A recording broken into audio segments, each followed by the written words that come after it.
levels and let me see, put this question together. Contact and awakening. It seems like what I'm missing is the cognitive perceptions that happen at those levels. So if you could describe like your cognitive perception, and then we'll understand that more. That's a really good question, but it's also a paradox, because right now you are not cognitively able to perceive what we would describe. That's not an insult.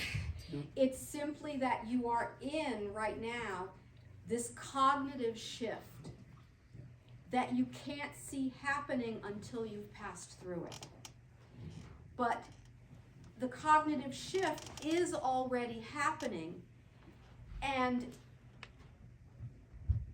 let's see if we can give you a marker. Because the marker for knowing the cognitive shifts is not going to come from your cognition. It can't. It's going to come from your sensory abilities. So for example, body sensitivity. You all know this. The markers of ascension, as some people call them. But we're going to go maybe into some of the more rare ones. Yes, please. And actually, this goes back to what we were talking about this morning with the reflective intelligence, the RI. Your ability to no longer process information in the same way you used to. Let's give an example that's familiar. Those of you oldies out there, you remember cassette tapes, yes? And you remember, if you wanted to listen to the song at the end of the tape, you had to fast forward. It was very linear. That represented your cognition, because everything is a reflection. In your reality, your technology especially, is a reflection of your consciousness. Then, eventually, you moved to CDs. And CDs, you didn't have to fast forward, but there was still, let's say, a little bit of lag time. You had to jump tracks, or however you want to look at it. But the CDs were also a representation of your cognition at that time. Your technology was a reflection of that. Now we fast forward to current day, and you have Alexa, play the Police. Yes, the police meaning the band, not the law enforcement. Of course, that's the channel's first band that came to her mind. Yes, you can tell where her mind is. So now you are more holographic. You are less bound to time. You are less bound to the movement through the time continuum in the same way you were before. Now, the example we've given you about the technology is a reflection of how your cognition has changed, but you may not have noticed that your cognition has changed, but that is a reflection. Do you understand what we mean? Yeah, I think that's a great way of understanding the progression of cognitive development. But what I'm asking, and maybe it's a chance or a challenge, or in order to recognize something, you have to have cognized it, right? That's what recognition is. So, and cognitive dissonance is when you're confronted with something that's beyond the cognitive awareness. But sometimes you need the dissonance so you can get exposed to the cognition so you can then recognize it. So I'm asking you to give us some cognitive dissonance that you will, maybe we won't understand, but you will plant the seed. So go for it, go out there, challenge our cognitive abilities beyond what we can know. Well, we understand what you're asking. Yeah. Our definition of cognitive dissonance might be a little bit different. Okay.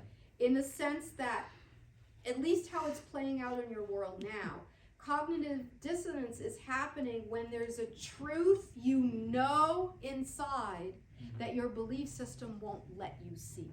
Right, that's true. Okay? So, I'm talking about more in terms of being exposed to something that's beyond okay, our awareness. okay, we'll give you two things. One you've already heard of probably, the old stories about the old sailing ship that the natives Yes. couldn't see. Okay, here's a more recent one. Some of you know this, some of you were here during this. This was a contact event with some of the Arizona team. And they were standing out at night in the sky, looking in the sky.